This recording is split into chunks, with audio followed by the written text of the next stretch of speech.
Hello friends, स्वागत है आपका हमारे यूट्यूब चैनल पे। फ्रेंड्स, आज हमारा टॉपिक समास है। हमने आज इस समास पे अपना वीडियो बनाया हुआ है।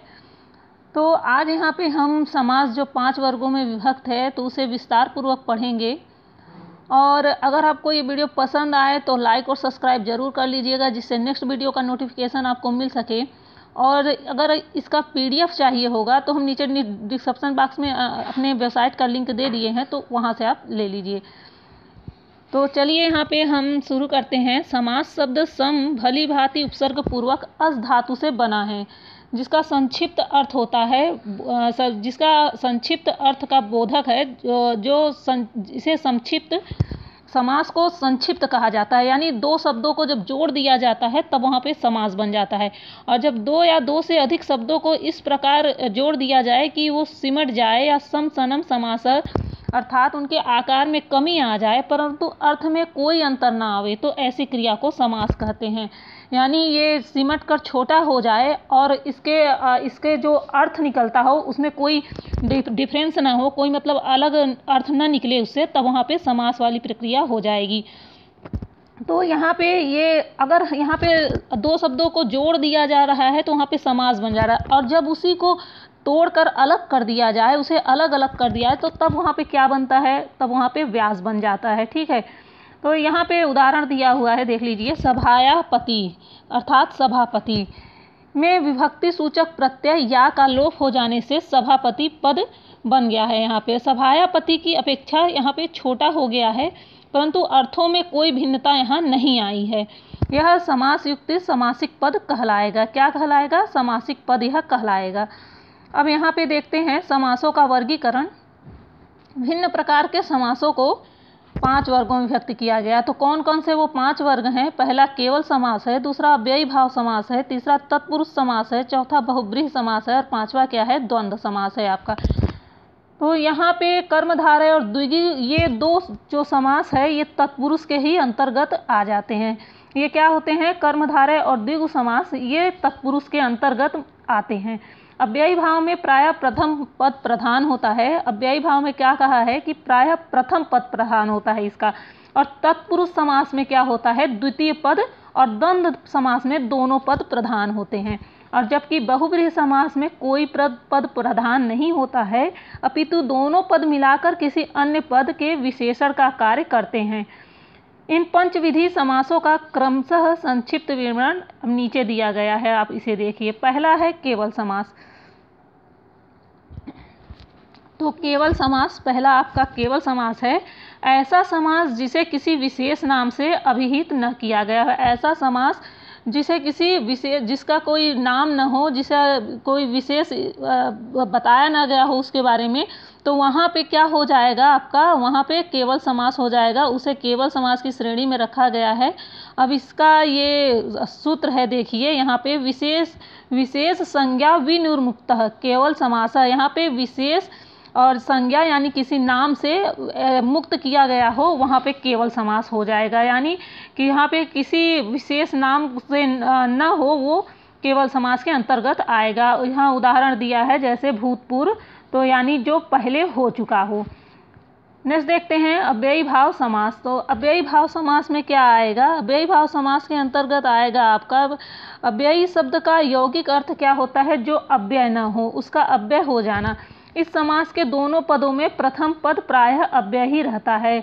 अव्यय जो रहता है इसका कौन सा पद? प्रथम पद। प्रथम पद जब अव्यय रहता है और दूसरा पद संज्ञा होता है। यहाँ पे दूसरा पद क्या हो गया है? संज्ञा हो गया है।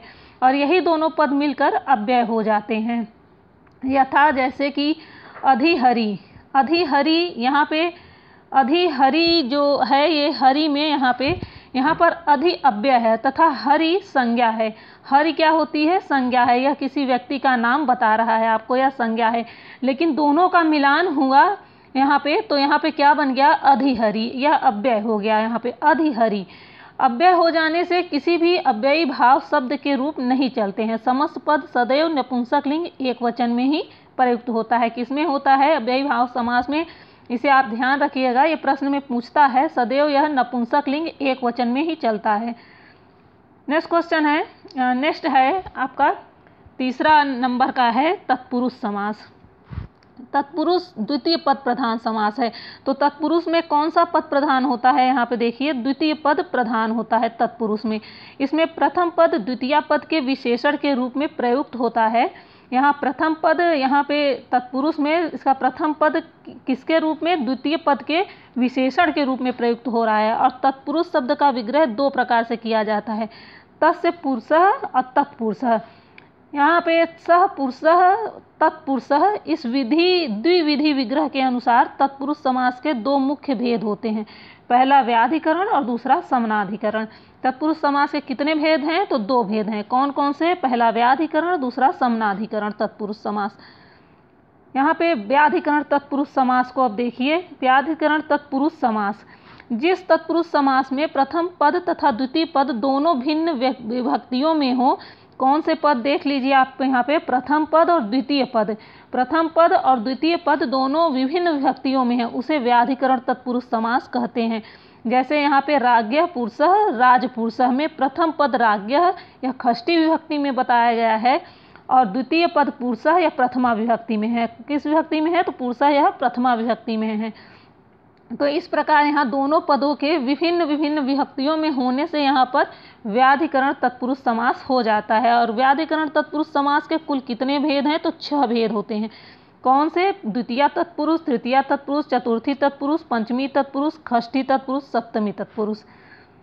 और यहाँ पे अब दूसरा आ जाइए, समनाधिकरण तत्पुरुष समास। समनाधिकरण तत्पुरुष समास, तो इसमें क्या होता है, इसमें है जिस तत्पुरुष समास में दोनों पद एक ही विभक्ति में है। और वहाँ पे व्याधिकरण में क्या थे, दोनों अलग अलग विभक्तियों में थे, और यहाँ पे दोनों अब एक ही विभक्ति में है, इसीलिए इसे समनाधिकरण यानी समान। समनाधिकरण आप इसको इस तरह से याद रख सकते हैं, समनाधिकरण यानी समान, समान विभक्तियों वाला, ठीक है। तो दोनों ही विभक्ति में हो तो उसे समनाधिकरण तत्पुरुष समास या कर्मधारय समास कहा जाता है।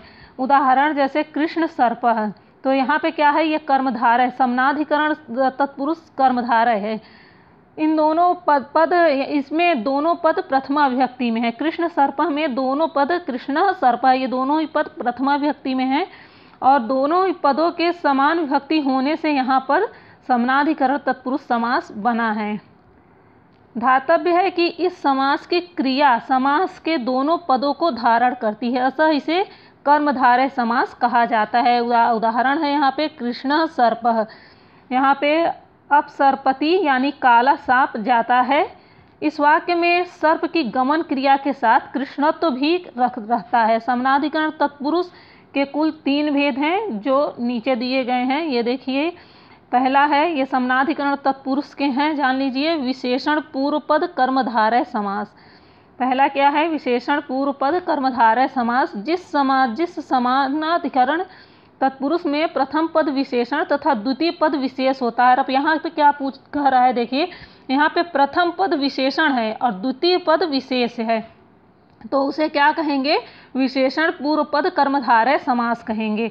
जैसे यहाँ पे नील कमलम कृष्ण सर्पः, तो यहाँ पे क्या बता रहा है, नील कमलम, यहाँ पे प्रथम पद क्या बता रहा है, विशेषण बता रहा है। प्रथम पद नीला और नीला कमल, यहाँ पे नीला कमल नील कमलम, यहाँ पे विशेषता बता रहा है कमल का, नीला है, नीला है कमल ना, तो ये नीला है कमल। तो यहाँ पे क्या बता रहा है, विशेष और विशेषण और विशेष का मान प्रतिमान हो रहा है। आरोप, यहाँ पे आरोप प्रतिरोप हो रहा है यहाँ पे, तो यहाँ पे क्या हो जाएगा आपका कर्मधारय, यहाँ पे विशेषण पूर्व पद कर्मधारय समास हो जाएगा। नेक्स्ट देखते हैं उपमान पूर्व पद कर्मधारय समास। तो यहाँ पे उपमान पूर्व पद कर्मधारय समास, तो इसमें है जिसमें एक पद उपमान जिससे किसी की उपमा दी जाए। उपमान किसे कहा जाता है, जिससे किसी की उपमा दी जाए। और वाचक तथा दूसरा पद साधारण धर्म हो, वह गुण जिसके आधार पर उपमा दी जाए। साधारण धर्म किसे कहा जाता है, वह गुण जिसके आधार पर उपमा दी जाए। वाचक हो, वह उपमान पूर्व पद कर्मधारय समास कहलाता है। जैसे घन इव श्यामः घन श्यामः, यहाँ घन उपमान है तथा श्याम वर्ण साधारण धर्म है। क्या है, श्याम वर्ण क्या है, श्याम वर्ण साधारण धर्म है और घन क्या है, उपमान है। यहाँ घन से उपमान से उपमेय की तुलना की जा रही है। नेक्स्ट देख लेते हैं द्विगु समास। तो जिस समनाधिकरण तत्पुरुष में प्रथम पद संख्यावाचक हो तथा दूसरा पद संज्ञावाचक हो। द्विगु समास का क्या होता है? जिस समनाधिकरण तत्पुरुष में प्रथम पद संख्यावाचक हो और दूसरा पद संज्ञावाचक हो उसे द्विगु समास कहते हैं। उदाहरण पंचानाम गवानाम समाहार, पंच गवम 5 गायों का झुंड। कि यहाँ पे समाहार अर्थ में द्विगु समास सदैव नपुंसक लिंग एक वचन में ही प्रयोग किया जाता है। आगे है तत्पुरुष समास के उपभेद। तत्पुरुष समास के उपभेद। उपर्युक्त व्याधिकरण समनाधिकरण के अतिरिक्त तत्पुरुष समास के अन्य और भी भेद हैं जो इस तरह से हैं। इसे देखिए, नई तत्पुरुष समास। यह तत्पुरुष समास के भेद हैं जिसका प्रथम पद नई न हो तथा द्वितीय पद कोई संज्ञा या विशेषण हो तो उसे नई तत्पुरुष समास कहा जाता है। यथा ब्राह्मण न ब्राह्मण, जहाँ पे यह न ब्राह्मण यह न लग जाता है तो वहाँ पे नई तत्पुरुष समास हो जाएगा आपका। प्रादि तत्पुरुष समास, तो इसमें क्या है? जिस तत्पुरुष समास का प्रथम पद कु गति संज्ञक या प्र आदि होता है उसे प्रादि तत्पुरुष समास कहा जाता है। उदाहरण, यहाँ पे कु लगा हुआ है तो यहाँ पे कुपुरुषः, कुत्सित पुरुषः, प्राचार्य, प्रगतः आचार्य। तो यहाँ पे प्रा लगा है, यहाँ पे प्र लगा है और यहाँ पे कु लगा है तो यहाँ पे क्या हो गया? प्रादि तत्पुरुष समास। नेक्स्ट है यहाँ पे उपपद तत्पुरुष समास। उपपद तत्पुरुष समास, तो जिस तत्पुरुष समास का प्रथम पद उपपद तथा द्वितीय पद कृदंत कृत प्रत्यांत, जिसका कृत प्रत्यांत होता है उसे उपपद तत्पुरुष समास कहते हैं। जैसे कुंभकारः, कुंभम करोति इत्यादि। अब नेक्स्ट यहाँ पे आ जाइए बहुब्रीहि समास में। तो बहुब्रीहि समास क्या है? जिस समास में आए हुए दोनों सभी पद किसी अन्य पद के विशेषण स्वरूप होते हैं। किसके? तो किसी अन्य पद के विशेषण स्वरूप होते हैं तो वहाँ पे क्या हो जाता है? बहुब्रीहि समास हो जाता है। बहुब्रीहि धान्या अस्य अस्ति सह बहुब्रीहि। इस विग्रह वाक्य के अनुसार बहुब्रीहि शब्द का अर्थ जिसके पास बहुत धान्य हो वह यहाँ पर बहुब्रीहि का विशेषण है तथा दोनों मिलकर किसी अन्य पद तीसरे पद के किसी अन्य पद अर्थात कोई तीसरा पद का विशेषण बनते हैं तो वहाँ पे क्या हो जाता है? बहुब्रीहि समास हो जाता है। जैसे पीताम्बर, तो यहाँ पीताम्बर से क्या स्पष्ट हो रहा है? पीतम अंबर यस्य सह। तो इसमें प्रथम पद पीतम और द्वितीय पद अंबर का विशेषण अवश्य है, परंतु पीतम तथा अंबर दोनों पद मिलकर किसी अन्य पद अर्थात श्री कृष्ण के विशेषण बनते हैं। अर्थात यहाँ पे क्या पता चल रहा है कि यहाँ पे प्रथम पद और द्वितीय पद दोनों को मिलाने पर जब किसी तीसरे की अभिव्यक्ति हो रही हो तब वहाँ पे बहुब्रीहि समास हो जाता है। तत्पुरुष के ही समान बहुब्रीहि भी व्याधिकरण तथा समनाधिकरण भेद से 2 प्रकार का होता है। यह समास प्रथमा विभक्ति को छोड़कर अन्य सभी विभक्तियों के योग में होता है। तो यह समास, इस समास की खास बात क्या है यहाँ पर देख लीजिए। यह प्रथमा विभक्ति को छोड़ देता है, प्रथमा विभक्ति को छोड़कर ये अन्य सभी विभक्तियों के योग में होता है। और इसका अर्थ, इस अर्थ को लौकिक विग्रह में यद यानी जो शब्द द्वारा प्रकट किया जाता है। इस प्रकार यद की विभक्ति को ही देखकर जाना जाता है कि समास किस अर्थ में हुआ है। जैसे यहाँ पे पीतम अंबरम यस्य, यानी यहाँ पे इसकी विभक्ति को देखने पर पता चलेगा कि समास किस अर्थ में हो रहा है। यहाँ पे तो पीतम अंबरम यस्य अर्थात पीताम्बर, तो यहाँ पे क्या लगा है? यहाँ पे षष्ठी विभक्ति लगा है, यहाँ पे षष्ठी विभक्ति हो जाएगा। प्राप्तम उदकम यम प्राप्तोदकम, प्राप्तम उदकम यम प्राप्तोदकम, यहाँ पे कौन सी विभक्ति का प्रयोग हुआ है? तो यहाँ पे द्वितीय विभक्ति का प्रयोग हुआ है। कौन सी विभक्ति का? द्वितीय विभक्ति का। नेक्स्ट है द्वंद्व समास। द्वंद्व समास, तो यह समस्त पद प्रधान समास है, अर्थात इसके दोनों ही पद प्रधान होते हैं। इसके अंतर्गत च शब्द जुड़ी हुई 2 या 2 से अधिक संज्ञाओं का समास होता है। तो इसका एक पहचान क्या है? यहाँ पे च और मतलब ये शब्द जुड़ा होता है। द्वंद्व का अर्थ ही होता है 2। इस समास के मुख्यतः 3 भेद हैं। इस समास के कितने भेद हैं? तो 3 भेद हैं। कौन सा है? पहला इतरेतर द्वंद्व समास। इतरेतर द्वंद्व समास जब समास में आई हुई संज्ञाएं अपनी प्रधानता तथा पृथक व्यक्तित्व रखती हैं, जो अलग अलग व्यक्तित्व रखती हैं, तो इसे इतरेतर द्वंद्व कहते हैं। जिसमें दोनों पद अपनी प्रधानता रखता हो और जो अलग अलग व्यक्तित्व रखता हो तो उसे क्या कहते हैं? द्वंद्व कहते हैं। उदाहरण है इसका शिव केशव। यहाँ पे क्या हो जाएगा? शिवश्च केशवश्च। यहाँ पे च की भी अभिव्यक्ति हो रही है, आप देख रहे हैं, और यहाँ पे शिव और केशव दोनों ही प्रधान हैं यहाँ पे, तो यहाँ पे क्या हो जाएगा? द्वंद्व समास हो जाएगा। और यदि यहाँ पे यदि दो पद हो तो समस्त पद द्विवचन में, और यदि दो से अधिक पद हो तो समस्त पद बहुवचन में प्रयुक्त होते हैं। इसके अगर यहाँ पे दो पद हैं तो किसमें? द्विवचन में, और दो से अधिक हैं तो वो बहुवचन में प्रयुक्त होते हैं। और लिंग का निर्धारण उत्तर पद के अनुसार किया जाता है। लिंग का निर्धारण किसके पद के? उत्तर पद यानी बाद वाले पद के अनुसार किया जाता है इसमें। नेक्स्ट है समाहार द्वंद्व। तो समाहार द्वंद्व समास, इसमें क्या है? जिस द्वंद्व में आई हुई संज्ञाएं अपने अर्थ बोधन के साथ साथ प्रधानतया समाहार यानी समूह का बोध कराती है। यहाँ पे समाहार का तात्पर्य क्या हो जाता है? समूह। जो समूह में होता है उसे समाहार कहते हैं, का बोध कराती है, उसे समाहार द्वंद्व कहा जाता है। यथा यहाँ पे पाड़ी पादम, पाड़ी च पादव च, इसमें समस्त पद सदैव नपुंसक लिंग एक वचन में होता है। तो समाहार द्वंद्व का एक खास बात है कि यहाँ पे क्या होता है? यहाँ पे समस्त पद नपुंसक लिंग एक वचन में ही बनता है यहाँ पे, इसे आप ध्यान दीजिएगा। नेक्स्ट है एक शेष द्वंद्व समास। एक शेष द्वंद्व समास, इसमें क्या है? देखिए, जिस द्वंद्व समास में दो या दो से अधिक पदों में से केवल एक ही शेष रह जाता है।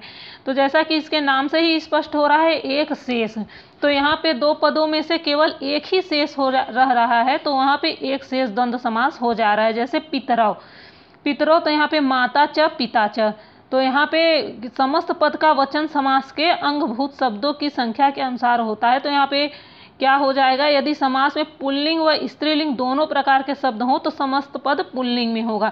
तो इसकी क्या एक खास बात है? इसकी खास बात है कि ये दो समस्त पद इसका किसमें हो रहा है? तो पुल्लिंग में हो रहा है।